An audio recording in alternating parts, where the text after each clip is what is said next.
É o que aconteceu com as pesquisas eleitorais, que erraram tanto, especialmente na votação do presidente Jair Bolsonaro, que, olha, em boa parte dos institutos, estava ali na casa dos 30 e poucos %. Erraram também, por exemplo, nas definições de governos estaduais. Cláudio Castro levou em primeiro turno no Rio de Janeiro. Na Bahia, ACM Neto ficou em segundo, Jerônimo do PT fechou em primeiro lugar o primeiro turno. Erraram feio também quando a gente olha, por exemplo, a corrida ao Senado em São Paulo. O astronauta Marcos Pontes teve quase 50% dos votos e, na maior parte dos levantamentos, ele aparecia pequenininho ali, debaixo da liderança de Márcio França. O instituto que chegou mais perto do que de fato as urnas revelaram foi o Instituto Paraná Pesquisas, do Murilo Hidalgo, sempre conosco aqui na Rádio Bandeirantes, e que vai falar para a gente agora qual foi a dificuldade de se fazer levantamentos em 2022 e por que a Paraná Pesquisa chegou mais perto do resultado oficial das urnas. Na última Paraná, divulgada sexta-feira para a presidência da República, Lula tinha 47,1%, Bolsonaro 40%. Bolsonaro ainda um pouquinho longe do percentual que ele teve de 43,2%, mas já estava ali na casa dos 40%. Os outros institutos colocavam Bolsonaro mais perto dos 30% do que dos 40%. Bom dia, Murilo Hidalgo, que desafio a partir de agora também para o segundo turno, né? Bom dia, Thaís, Cláudia, Sônia, Pedro. Bom dia, Murilo. Thaís, como você falou, é um grande desafio, né? A gente sempre acreditou no que a gente fazia, a gente sempre insistia, principalmente nos resultados regionais. A gente sempre batia, eles estão errando no sul do Brasil, é impossível estar empatado, o Lula estar ganhando, porque a gente fazia muito Paraná, Santa Catarina e Rio Grande do Sul, e nos 3 estados sempre o Bolsonaro ganhando e ganhando com uma boa marca. Então isso a gente tinha muita convicção no trabalho que a gente fazia. A gente publicou no Grupo Bandeirantes algumas pesquisas no estado de São Paulo, onde a gente chegou a mostrar até o Bolsonaro 6 pontos na frente do Lula. Então, para a gente, essa vitória do Bolsonaro em São Paulo também não foi surpresa. A gente mostrou a última pesquisa publicada em São Paulo na quinta-feira, o astronauta e o Márcio França empatados tecnicamente, né, onde já mostrava um crescimento enorme do astronauta. Eu até falava em off que o astronauta tinha tudo para se eleger senador do estado de São Paulo. Agora, tudo isso se dá, Thaís, porque a gente faz muitas pesquisas regionais. Nós fizemos quase todos os estados brasileiros, várias e várias vezes. Então, a gente tinha uma excelente noção de como estava o cenário em quase todos os.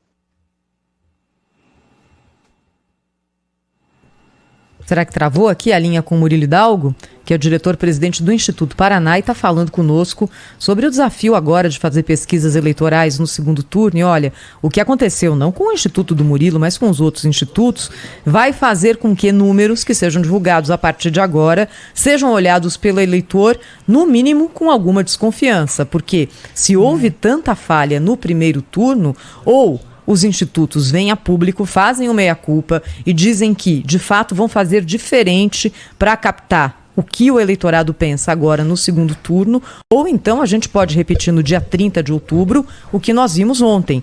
Surpresas, entre aspas, na apuração dos votos, porque esse movimento não foi detectado pelos institutos de pesquisa em geral. Quem chegou mais perto, de fato, foi o Paraná Pesquisas.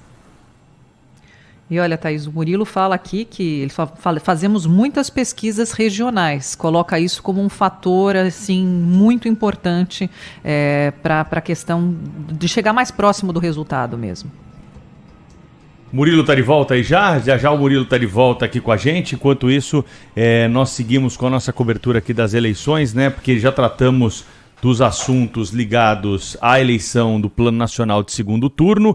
Daqui a pouquinho você vai saber aqui na Rádio Bandeirantes quem foram os deputados federais por São Paulo que entraram, os deputados estaduais e aqueles que não entraram também, com a repórter Maju Arruda Leite, direto do Tribunal Regional Eleitoral.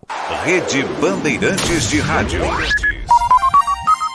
Às 9h05, de volta com o Murilo Hidalgo, que é o diretor-presidente do Instituto Paraná, falando sobre pesquisas eleitorais. O Paraná Pesquisas foi o instituto que chegou mais perto do resultado do primeiro turno para a presidência da República. E o Murilo falava para a gente sobre algumas dificuldades que acontecem nas pesquisas agora e sobre a importância de pesquisas regionais que acabam formando o quebra-cabeça do país inteiro, né, Murilo? Exatamente, Thaís. Eu acho que isso ajudou muito a gente a ter uma noção do quadro nacional, certo?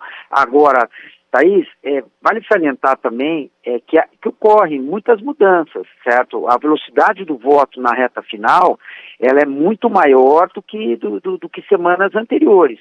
Isso pode se explicar a crescida do astronauta por ter ganho, com a diferença que ele ganhou do Márcio França.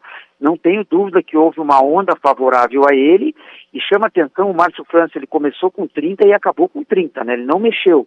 Como não tinha nem o terceiro e o quarto candidato, isso favoreceu demais o candidato astronauta.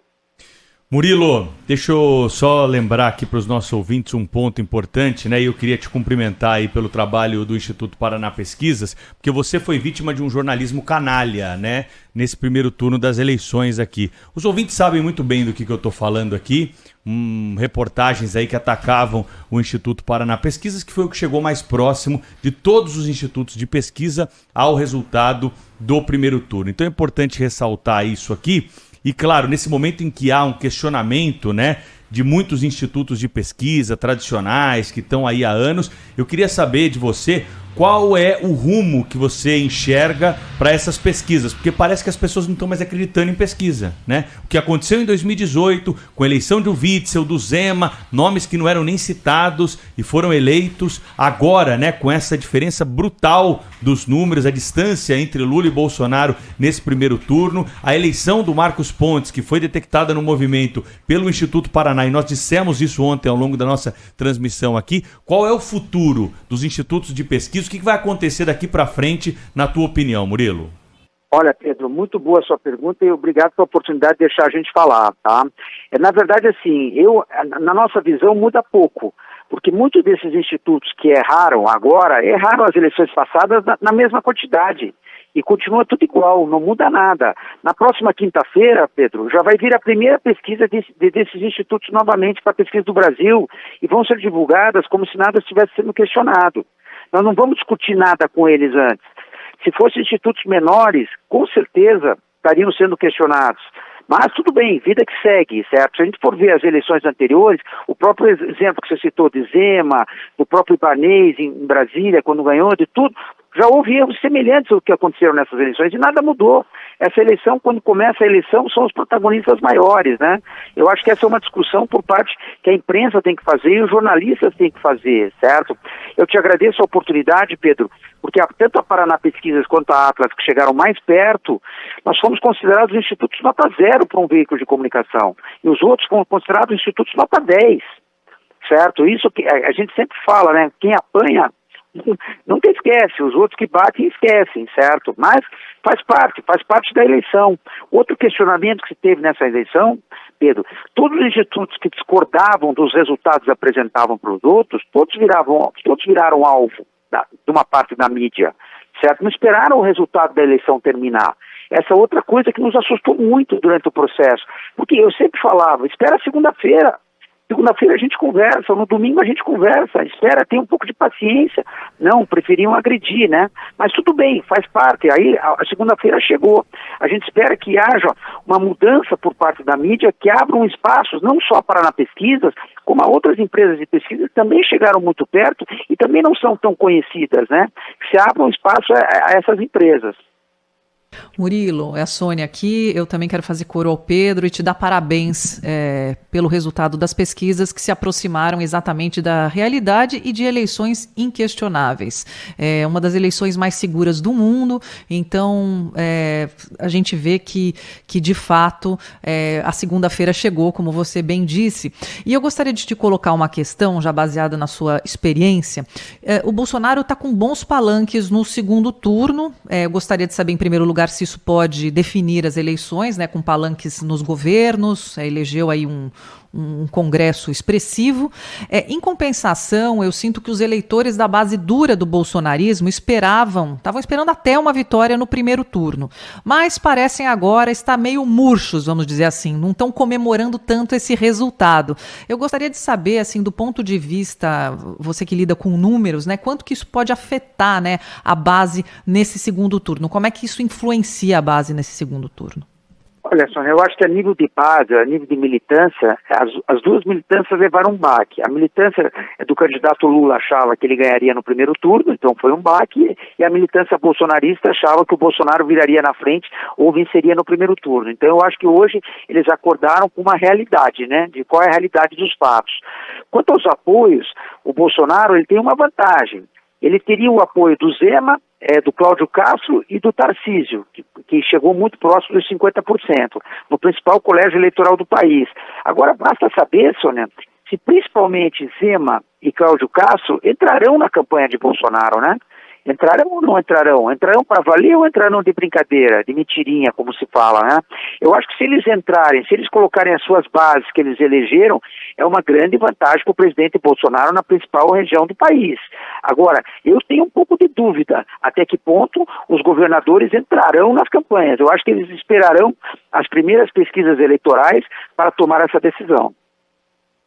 Murilo, deixa eu aproveitar, já que a gente está falando de números, te perguntar sobre os votos que não foram destinados a Lula e Bolsonaro no primeiro turno e que são aqueles votos que na prática vão definir o que vai acontecer com o segundo turno. Se bem, deixa eu só fazer aqui um parênteses e citar que houve uma eleição na história do Brasil em que um candidato terminou o segundo turno com menos votos do que o primeiro turno. Foi Geraldo Alckmin na eleição de 2006, que terminou o primeiro turno com 41,6% dos votos e terminou o segundo com 39%. Perdeu para Lula nesses dois turnos. Mas isso aqui é exceção, não é? A regra é que o candidato mantém o seu voto, o eleitor mantém o seu voto e aquele que estava com outros candidatos faz a opção entre os dois do segundo turno. Então, quando a gente olha aqui, nós temos mais ou menos 10 milhões de votos circulando em aberto para o segundo turno de Ciro Gomes, Simone Tebet e daqueles candidatos que não chegaram a 1% dos votos apurados. Qual que é, na sua avaliação, Murilo, o papel agora desses candidatos em possibilidade de transferência de votos e como que é o trabalho de um instituto de pesquisa para captar qual é a onda nesses votos que ainda não foram definidos? Olha, Thaís, o que a gente tem analisado nas últimas horas, ao nosso ver, o voto útil de Ciro e Simone, com certeza já ocorreu no primeiro turno, a favor do Bolsonaro ou a favor do Lula. Esses 7% que ficaram entre os dois, ao meu ver, é o famoso voto nem Lula nem Bolsonaro.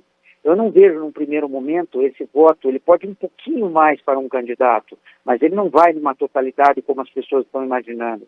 Porque quem já tinha que ir já foi, ao nosso ver, certo? Agora, o que vai decidir as eleições no Brasil é uma coisa que também ninguém está falando. Nos estados onde não ocorreram o segundo turno, vai comparecer muito menos gente para votar do que vota no primeiro turno. O que faz o eleitor votar é a eleição de deputado estadual, deputado federal, governador, senador. Também tem um apelo que leva o eleitor às urnas. O fato de estados onde não tem segundo turno, precisamos analisar bem quem teve mais vantagens e desvantagens, porque isso vai ter um peso muito grande numa eleição muito acirrada. Murilo, deixa eu aproveitar e emendar uma outra pergunta que é a seguinte. Na votação de ontem, Lula 48,4%, Bolsonaro 43,2%. Essa vantagem numérica de 5 pontos percentuais de Lula faz dele favorito, na sua opinião? Com certeza. Ele está, nesse primeiro momento, ele está muito mais próximo da vitória do que Bolsonaro. Ele está mais próximo de 50%. Agora, a eleição está começando, vai ser o segundo turno mais longo da história, um segundo turno de 4 semanas, né? Segundo turno longuíssimo, muitos debates vão ocorrer, como o debate da Band, vai ter muita discussão, muita entrevista, muitos fatos ocorrerão durante esse mês também. Eu vejo uma eleição nada decidida, eu vejo uma eleição aberta, podendo ganhar qualquer um dos lados. E principalmente, eu insisto, vamos prestar atenção nos estados onde não ocorreram o segundo turno. O número de comparecimento do eleitor é muito menor do que quando tem a eleição de governador. Ô Murilo, então agora uma curiosidade minha aqui, esses votos dados, eles podem ser voláteis? Por exemplo, alguém que votou em Lula pode votar em Bolsonaro, alguém que votou em Bolsonaro pode votar em Lula? Com certeza, eu acho que existe uma parcela de 10% de cada um do eleitorado que está propenso à mudança. Tem um monte de eleitores que votou achando que o Lula ia ganhar para matar a eleição no primeiro.